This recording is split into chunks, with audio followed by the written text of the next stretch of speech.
বিসমিল্লাহির রহমানির রহিম।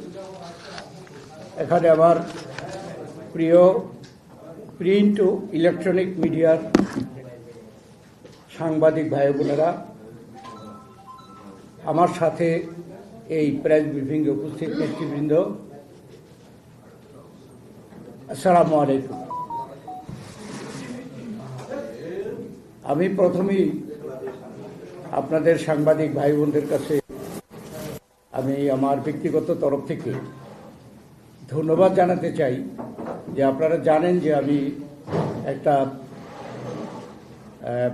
দারুণ অসুস্থতার মধ্যে পতিত হয়েছিলাম এবং আপনাদের দোয়ায় আল্লাহ তাআলা আমাকে মূলত মনে হয় যে দ্বিতীয় জীবন দিয়েছে, আলহামদুলিল্লাহ। এবং সেই জন্যই আজকে আপনাদের সামনে এসে কথা বলার সুযোগ পাচ্ছি।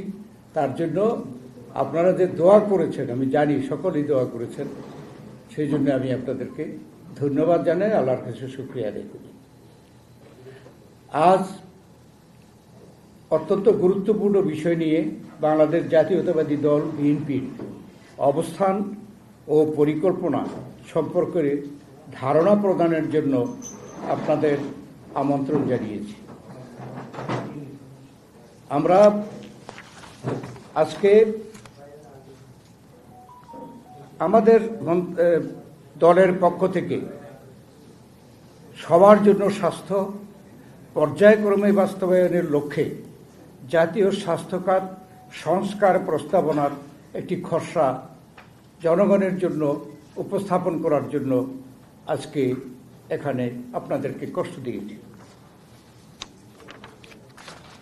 আজ থেকে 50 বছর আগের তুলনায় জনগণ এখন অনেক বেশি স্বাস্থ্য সচেতন। সময়ের এই পরিবর্তনের সাথে বিশ্বায়ন, তথ্য প্রযুক্তির সহজলভ্যতা জনগণের প্রত্যাশা বৃদ্ধি করেছে বহুলাংশে। একই সাথে পরিবারের সদস্যদের স্বাস্থ্য সম্পর্কে দায়িত্বশীলতা, অসংক্রামক রোগ যেমন হৃদরোগ, কিডনি রোগ, স্নায়ুতন্ত্রের রোগ, ক্যান্সার, উচ্চ রক্তচাপের আশঙ্কাজনক বৃদ্ধি, সরকারি হাসপাতালে সেবার নিম্নমুখী প্রবণতা,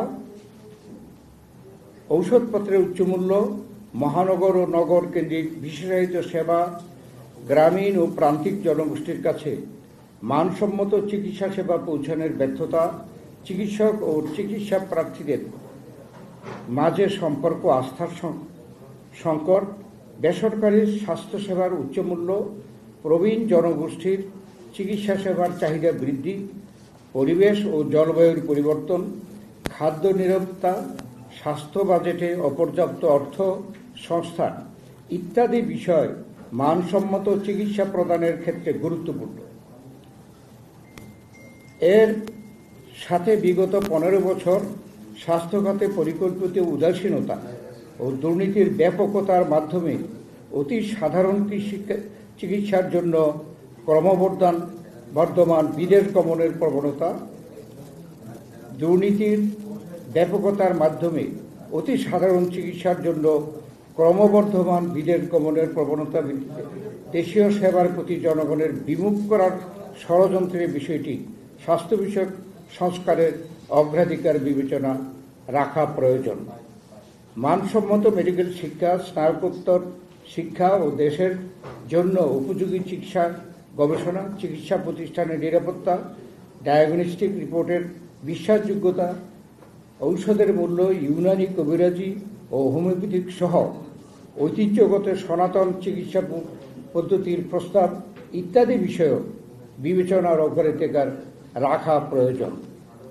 এইসব বিষয় বিবেচনায় রেখে বাংলাদেশ জাতীয়তাবাদী দল বিএনপি জাতীয় স্বাস্থ্য খাত সংস্কারের যে রূপরেখা প্রণয়ন করেছে তার সংক্ষিপ্ত সারসংক্ষেপ আপনাদের সামনে উপস্থাপন করছি। সময় স্বল্পতার জন্য পূর্ণাঙ্গ বিবরণ উপস্থাপন করা সম্ভব হবে না। তো এই প্রস্তাবনা প্রস্তুতকারীদের মধ্যে এখানে যারা উপস্থিত তারা অক্লান্ত পরিশ্রম করেছেন। প্রিয় সাংবাদিক ভাই বোনেরা, বাংলাদেশের স্বাস্থ্য ব্যবস্থা ও সেবা উন্নয়নে বাংলাদেশ জাতীয়তাবাদী দল বিএনপির সংশ্লিষ্টতা ঐতিহাসিক ও ঐতিহ্যগত। 1978 সালে আলমা আভা ঘোষণার স্বাক্ষর দানের মাধ্যমে শহীদ প্রেসিডেন্ট জিয়াউর রহমান সবার জন্য স্বাস্থ্য নিশ্চিতকরণের জন্য প্রাথমিক স্বাস্থ্যসেবা ও ইউনিয়ন স্বাস্থ্য ও পরিবার কল্যাণ কেন্দ্র প্রতিষ্ঠার মাধ্যমে সার্বজনীন স্বাস্থ্যসেবার যে মডেল দেশব্যাপী প্রবর্তন করেছিলেন, বাংলাদেশের স্বাস্থ্যসেবা আধুনিকায়নে সেটাই ছিল যুগান্তকারী প্রথম পদক্ষেপ। শহীদ প্রেসিডেন্ট জিয়াউর রহমান সমন্বিত টিকাদান কর্মসূচি বাস্তবায়নের মাধ্যমে সংক্রামক রোগ প্রতিরোধে সক্ষম দৃঢ় একটি নব প্রজন্ম সৃষ্টির পাশাপাশি মাঠ পর্যায়ে মানসম্পন্ন চিকিৎসা সুবিধা সম্প্রসারণ করেছিলেন।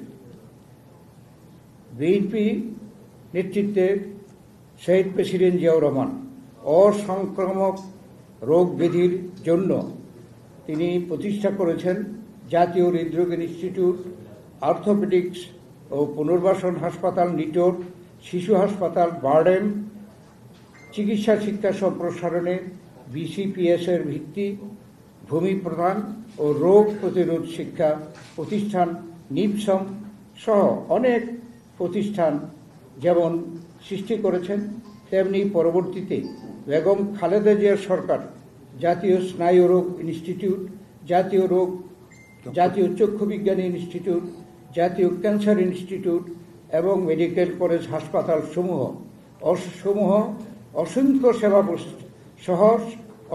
সেবা প্রতিষ্ঠান সংযুক্ত করেছেন।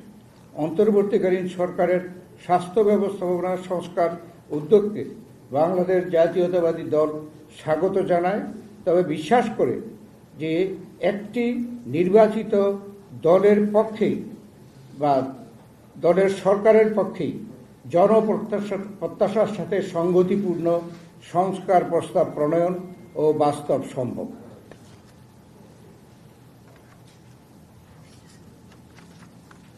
প্রিয় সাংবাদিক ভাই বোনেরা, প্রান্তিক জনগোষ্ঠীর জন্য মানসম্পন্ন স্বাস্থ্যসেবা যেমন আজও নিশ্চিত হয়নি, তেমনি চিকিৎসা বিজ্ঞানের শিক্ষাও আজ পরিকল্পিত নয়। আমাদের চিকিৎসা ব্যবস্থা আঞ্চলিক ও আন্তর্জাতিক পর্যায়ে কাঙ্ক্ষিত প্রতিযোগিতায় সক্ষমতা অর্জন করেনি।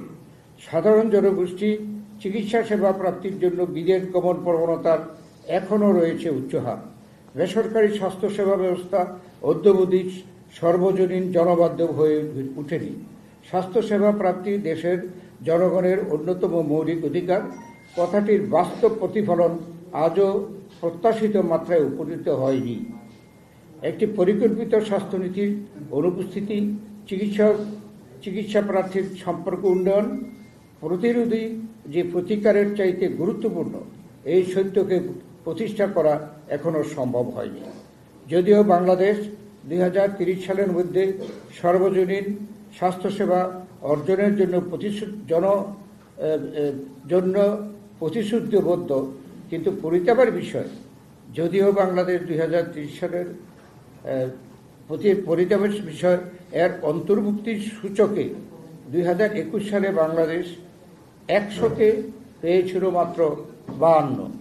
দক্ষিণ এশিয়ার দেশগুলোর মধ্যে এই সূচকে বাংলাদেশের নিচে ছিল শুধু পাকিস্তান ও আফগানিস্তান। সর্বজনীন স্বাস্থ্য সুরক্ষা ইউনিভার্সাল হেলথ কাভারেজ আলোকে বিএনপির রাষ্ট্র কাঠামো মেরামতের 31 দফার রূপরেখায় 26তম ধারায় স্বাস্থ্যখাত সংস্কারের জন্য প্রস্তাব করা হয়েছে। এই ধারায় বলা হয়েছে 31 দফা, এই ধারায় বলা হয়েছে সবার জন্য স্বাস্থ্য। এই নীতির ভিত্তিতে উন্নত কল্যাণকামী রাষ্ট্রে বিদ্যমান ব্যবস্থার আলোকে সকলের জন্য বিনামূল্যে স্বাস্থ্যসেবা পাওয়ার অধিকার নিশ্চিত করার লক্ষ্যে পদক্ষেপ গ্রহণ করা হবে। যুক্ত রাজ্যের যে ন্যাশনাল হেলথ সার্ভিস NHS বা এ জাতীয় সার্বজনীন স্বাস্থ্য ব্যবস্থা ইউনিভার্সাল হেলথ কাভারেজ এর আলোকে সকলের জন্য সর্বোচ্চ স্বাস্থ্য সেবা প্রাপ্তির নিমিত্তে প্রয়োজনীয় সকল পদক্ষেপ গ্রহণ করা হবে। দারিদ্র্য বিমোচন না হওয়া পর্যন্ত সুবিধাবঞ্চিত হতদরিদ্র জনগণের জন্য সামাজিক নিরাপত্তা বেষ্টনী আরও সম্প্রসারিত করা হবে। জাতীয় বাজেটে স্বাস্থ্য খাতে বরাদ্দ জিডিপির 5% এর কম হবে না। প্রাথমিক ও প্রতিরোধমূলক সেবা নিশ্চিত করার লক্ষ্যে পর্যাপ্ত সংখ্যক প্রশিক্ষিত নারী ও পুরুষ পল্লী স্বাস্থ্য কর্মীর ব্যবস্থা করা এবং অসংক্রামক রোগের চিকিৎসা, শিক্ষা, গবেষণার সুবিধা নিশ্চিত করা হবে। এর রূপরেখা আলোকে বাংলাদেশ জাতীয়তাবাদী দল বিএনপির পক্ষ থেকে জাতির উদ্দেশ্যে নিম্নলিখিত প্রস্তাবগুলো উপস্থাপন করা হলো। এখানে অনেক পাতা, সব কিছু পড়তে গেলে অনেক সময় লাগবে।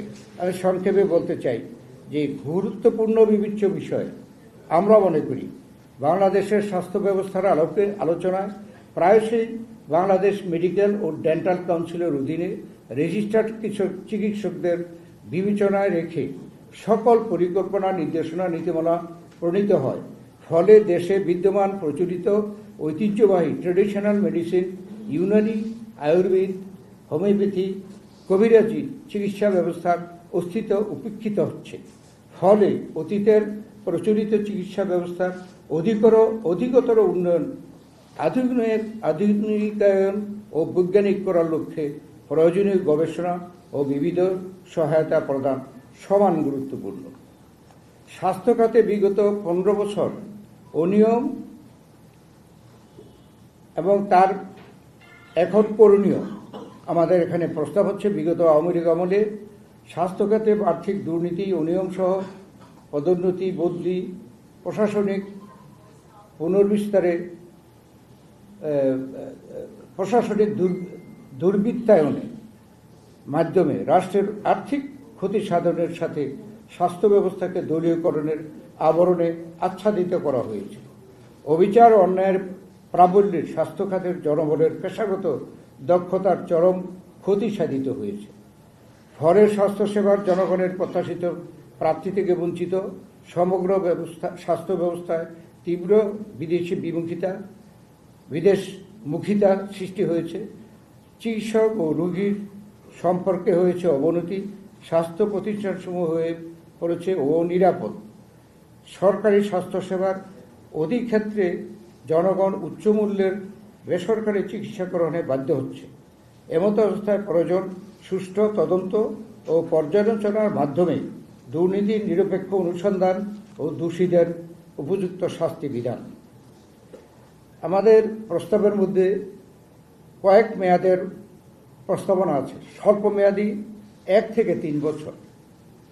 এখানে আমরা গ্রামীণ স্বাস্থ্য সহকারী নিয়োগের ব্যাপারে আমরা গুরুত্ব দিয়েছি। উপজেলা স্বাস্থ্য কমপ্লেক্স মানে সেগুলো ইউনিয়ন সাব সেন্টার উন্নয়ন ও পর্যাপ্ত সংখ্যক গ্রামীণ স্বাস্থ্য সহকারী নিয়োগের ব্যাপারে আমরা গুরুত্ব দিয়েছি। এরপরে উপজেলা স্বাস্থ্য কমপ্লেক্সে সেবার গুণমান উন্নয়ন ও কার্যকরী প্রাথমিক রেফারেন্স সেন্টার হিসাবে রূপান্তর, প্রয়োজনীয় বিশেষায়িত সেবা নিশ্চিত করা, পুষ্টিবিদ, পরিকল্পিত পরিবার জনসংখ্যার ব্যবস্থাপনা।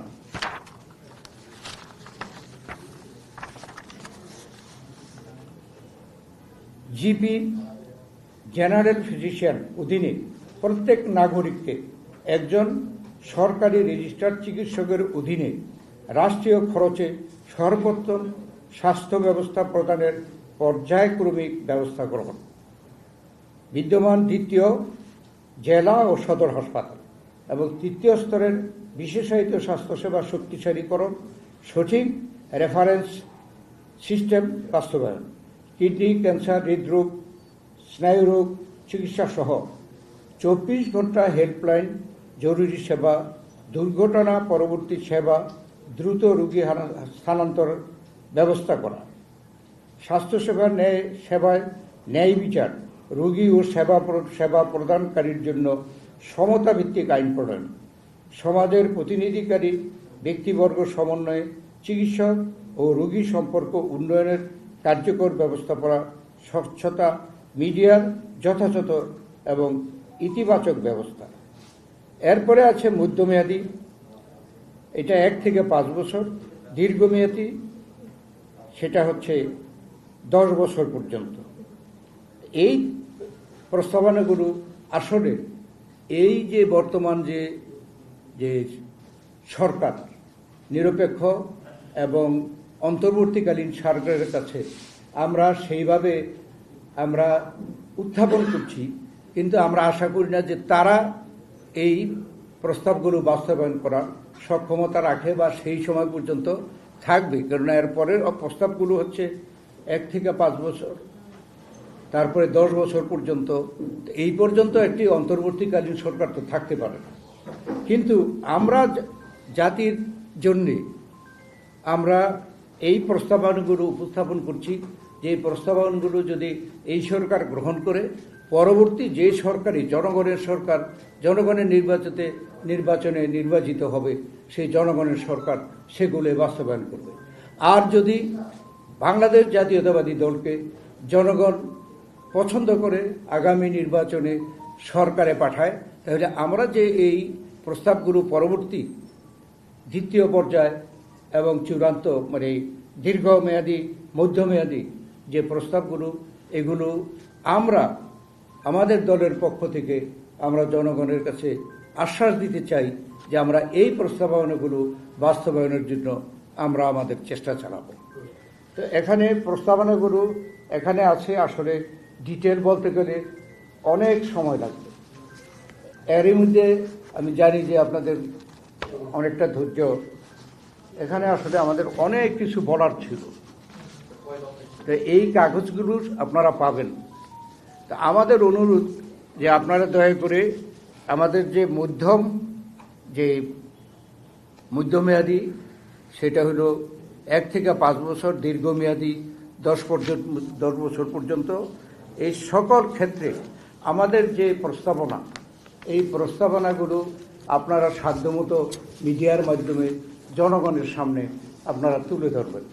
এবং আমাদের প্রত্যাশা হলো যে যদি জনগণ আমাদেরকে সরকারে ভবিষ্যতে আমাদেরকে নির্বাচিত করে, তাহলে এই প্রস্তাবগুলো আমরা বাস্তবায়ন করব। আমরা মনে করি না যে এই অন্তর্বর্তীকালীন সরকার দীর্ঘমেয়াদী মধ্যমেয়াদী এই প্রস্তাবগুলো বাস্তবায়ন করার সময় পাবে। এটা আমরা করব যদি জনগণ আমাদেরকে নির্বাচিত করে। হ্যাঁ, এটা বলব। সম্মানিত ভাই ও বোনেরা, সকল ক্ষেত্রেই সংস্কার একটি চলমান প্রক্রিয়া, যা ক্রমাগত বিশ্লেষণ, মূল্যায়ন, পরিশীলনের মাধ্যমে বাস্তবধর্মী ও গ্রহণযোগ্যভাবে বাস্তবায়নই সফলতার মূল কথা। এই বিবেচনায় উপস্থাপিত সংস্কার প্রস্তাবটি একটি ধারণাগত কাঠামো, চলমানভাবে মাঠ পর্যায়ে ব্যাপক পর্যালোচনা, অংশীজনের চাহিদা ও বিশেষজ্ঞদের মতামতের সমন্বয়ে যে কোনো সংস্কার প্রস্তাব জনকল্যাণে কার্যকরভাবে ব্যবহারের প্রয়োজনীয়তা অনস্বীকার্য। জনকল্যাণমুখী একটি রাজনৈতিক দল হিসাবে বাংলাদেশ জাতীয়তাবাদী দল বিএনপি সকলের মতামতকে পূর্ণমর্যাদা প্রদানের মাধ্যমে পর্যায়ক্রমে জনগণের কল্যাণে স্বাস্থ্য সংস্কার প্রস্তাবনা বাস্তবায়নে প্রতিজ্ঞাবদ্ধ। আপনাদের ধৈর্যের জন্য সকলকে ধন্যবাদ। যেহেতু আপনি বলেছেন যে আমি স্বাস্থ্যমন্ত্রী ছিলাম 2001 থেকে 2006, সে সময় এই ক্লিনিক ইউনিয়নের ওয়ার্ড পর্যায়ে ক্লিনিক ব্যবস্থা ছিল, কিন্তু সারা দেশে সকল ওয়ার্ডে এটা সম্ভব হয়নি। এবং আমরা সরকারে থাকার সময় যেহেতু আমাদের একটা সীমাবদ্ধতা ছিল যে সারা বাংলাদেশে ডাক্তার কতজন, স্বাস্থ্যসেবায় নিয়োজিত কর্মী কতজন, এর প্রেক্ষাপটে যতটা ক্লিনিক সম্ভব হয়েছে আমরা এটা পরিচালনা করেছি। কিন্তু বর্তমান সরকার কেন বন্ধ রেখেছে এটা তো আমি বলতে পারবো না। তবে এই সরকার যেহেতু স্বল্পকালীন সরকার, এই সরকারের উপরে এটা আমরা নির্ভর করছি যে তারা কি সিদ্ধান্ত নেয়। এবং এটা কিন্তু আমাদের প্রস্তাবনা। সরকার কিন্তু একটি কমিটি করেছে, এই স্বাস্থ্যসেবা সংস্কার কমিটি, তারাও প্রস্তাবনা দেবে এবং পাবলিকলি আমরা আশা করি সরকার সেটা ঘোষণা করবে। আমাদেরটাও আমরা ঘোষণা করলাম এবং এটাও আমরা আশা করি যে সরকার প্রত্যেকটা সংস্কারের ব্যাপারে এদেশের বিভিন্ন দলের সাথে এবং গোষ্ঠীর সাথে আলাপ আলোচনা করে জনগণ যে সুপারিশগুলো সমর্থন করবে সেই সুপারিশগুলো এই সরকার গ্রহণ করবে এবং জনগণের স্বার্থে তারা নিবেদিত থাকবে। এবং যেগুলো জনগণের স্বার্থে হবে, আমরা দল হিসাবে এটা এর আগেও বলেছি যে জনগণ যদি আমাদেরকে সরকারে পাঠায়, আমরা সেই প্রস্তাবগুলো বাস্তবায়নের জন্য আমরা আমাদের প্রচেষ্টা চালাবো।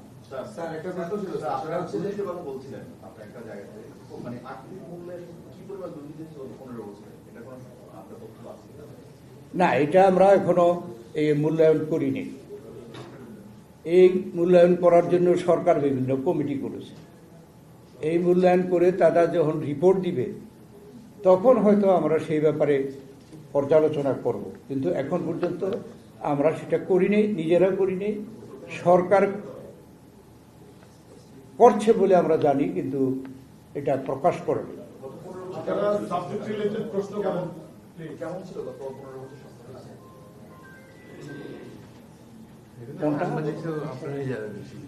গত 15 বছর কেমন স্বাস্থ্যখাত কেমন ছিল? আমি বললাম এটা তো সাংবাদিক হিসেবে আপনারাই সবচেয়ে ভালো জানেন। আপনাদের মূল্যায়ন না, আমাদের মূল্যায়ন আমরা কি ক্ষমতায়? এই প্রশ্নটা যদি আমরা ক্ষমতায় থাকতাম অবশ্যই এই প্রশ্নটা জবাব আমাদেরকে দিত। বাট আমরা প্রত্যাশা করি আমরা যারা এই 24 জুলাই আগস্ট আন্দোলন করেছে, প্রাণ দিয়েছে, তাদের জন্য আমরা তাদের রুহের মাগফিরাত কামনা করি। আর যারা আহত, যে ধরনের আহতই হোক না কেন, আমরা সবসময় দাবি জানিয়ে আসছি সরকারের কাছে যে এই আহতদেরকে যাতে পর্যাপ্ত চিকিৎসার ব্যবস্থা করা হয়। তো আমরা ঠিক আছে, এটা তো সবটার জবাব আমরা দিতে পারবো না, এই সরকারের কাছে চাইলে আমার মনে হয় ভালো।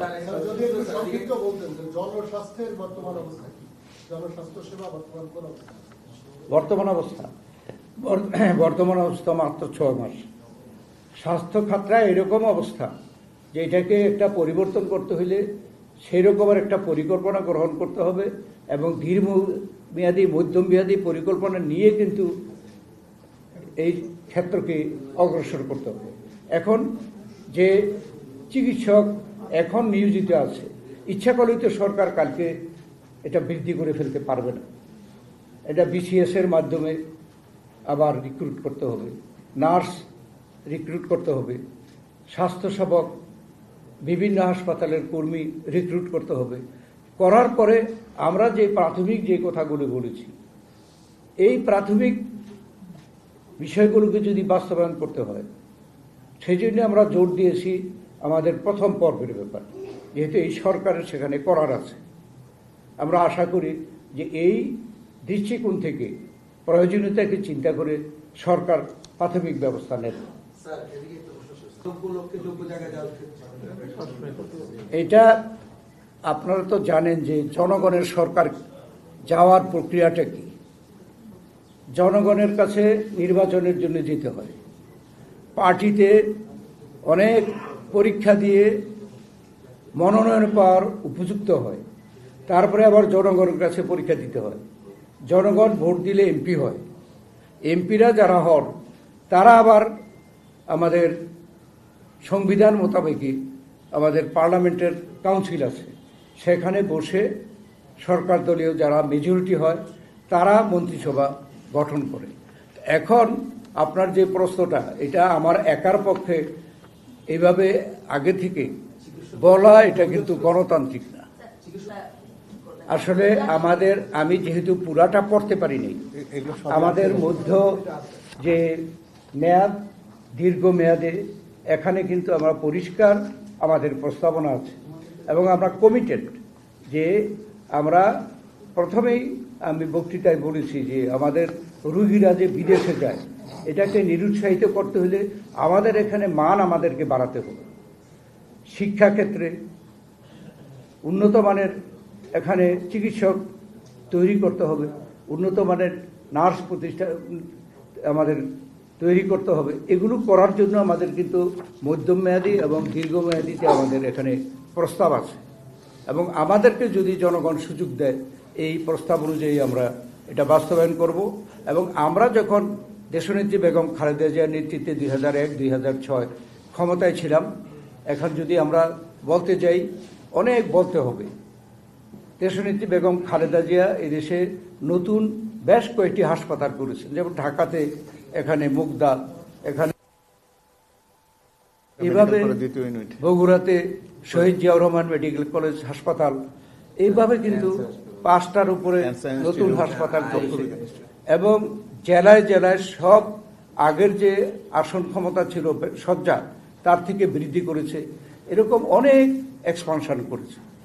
তো এবং তখন কিন্তু যদি আমরা স্ট্যাটিস্টিক্স সেরকম দেওয়ার দরকার হয় ইনশাল্লাহ দেব, যে সেই সময় কিন্তু প্রবণতা বিদেশে যাওয়ার প্রবণতা রোগীদের কমে গেছিল।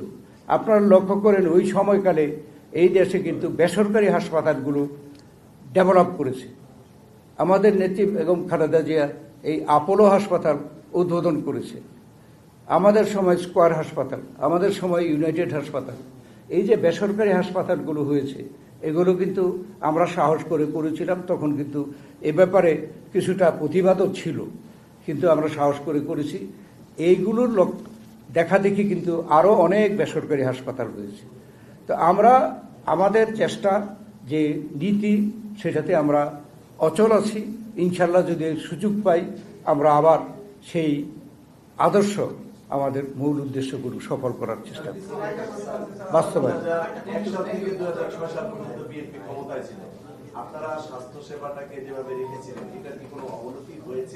অবশ্যই এটা আমি আশা করি যে এই সরকার যে রিপোর্টটা উত্থাপন করবে এই রিপোর্টে তারা কিন্তু পরিষ্কার বলবে যে কি হয়েছে গত 15 বছর। গত 15 বছর কোন ক্ষেত্রে কি হয় নাই এটা সাংবাদিক দিক থেকে বেশি কেউ জানে না। আমাদের এটা নতুন করে প্রমাণ করতে হবে না।